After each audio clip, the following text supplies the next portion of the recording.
শ্রীকৃষ্ণ গোবিন্দ হরে মুরারি, হে নাথ নারায়ণ বাসুদেবায়। শ্রীকৃষ্ণ গোবিন্দ হরে মুরারি, হে নাথ নারায়ণ বাসুদেবায়। विद्युमात स्वामी सखा हमारे, विद्युमात स्वामी सखा हमारे, हे नाथ नारायण वासुदेवाय। श्री कृष्ण गोविंद हरे मुरारी, हे नाथ नारायण वासुदेवाय। श्री कृष्ण गोविंद हरे मुरारी, हे नाथ नारायण वासुदेवाय।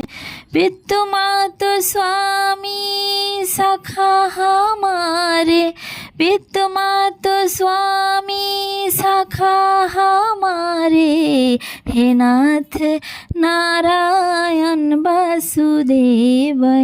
श्री कृष्ण गोविंद हरे मुरारी, हे नाथ नारायण वासुदेवाय। হরে কৃষ্ণ। হাই এভরিওয়ান, কেমন আছেন সবাই? গতকাল ছিল বরুথিনী একাদশী। এখন কিন্তু অনেকেই দেখি একাদশী পালন করে এবং সেটা দেখলেও খুব ভালো লাগে। আসলে একাদশীটা কিন্তু সকলের পালন করা উচিত। খুব সমস্যা ছাড়া একাদশীটা পালন করা উচিত। একাদশীটা নাকি সর্বশ্রেষ্ঠ উপবাস, সর্বশ্রেষ্ঠ ব্রত। আসলে ধর্ম পালনের অনেক বেশি কিছু কিন্তু জানি না। যতটুকু জানি আর যতটুকু শুনি, একাদশী না করলে নাকি অনেক বেশি পাপ হয়। অত বেশি কিছু তো জানি না, যতটুকু জানি অল্প অল্প যতটুকু পারি ততটুকুই করি। আসলে তাই করা উচিত। মোটে কিছু না করার থেকে অন্তত কিছু তো করা উচিত। তবে যার যার মনের ব্যাপার। আসলে এগুলো কিন্তু মনের ইচ্ছা থেকে আসে। ইচ্ছা না হলে কিন্তু কোনো কাজই মানুষ করতে পারে না। সে যাই হোক, একাদশী করেছিলাম। গতকাল ছিল বরুথিনী একাদশী। আর গতকাল বাসায় আত্মীয়ও ছিল, যার জন্য একটু বেশি করেই সাবুর বিভিন্ন আইটেম করেছিলাম। কুচি কুচি করে আলু কুটে একটু আলু ভাজি করেছিলাম, একটু কলা ভাজি করেছিলাম ও প্রথমেই কটা বাদাম ভেজে নিয়েছিলাম। আর সব আইটেম কিন্তু আমি ঠাকুরকে প্রসাদ হিসেবে একাদশীর দিন সকালবেলায় দিয়ে থাকি, যদি কোনো প্রবলেম না থাকে। ভাজি ভুজি করে নিয়ে তারপর একটু সবজি রান্না করব। আসলে দেবাত্রীর পাপা একটু সবজি হলে ভালো হয়।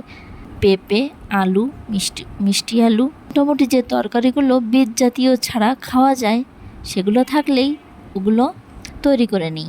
তারপর হালকা তেলে ভেজে একটু জিরা ফোড়ন দিই, আদা পেস্ট দিই। আসলে হলুদটা কাঁচা হলুদ ব্যবহার করা যায়। কাঁচা হলুদ ওই ঝামেলাটা আসলে করতে ইচ্ছা করে না, একদিনের ব্যাপার থাকে তো, তাই হলুদ ছাড়াই রান্না করি। বেশ ছানা দিয়ে একটু সবজি রান্না করে নিই।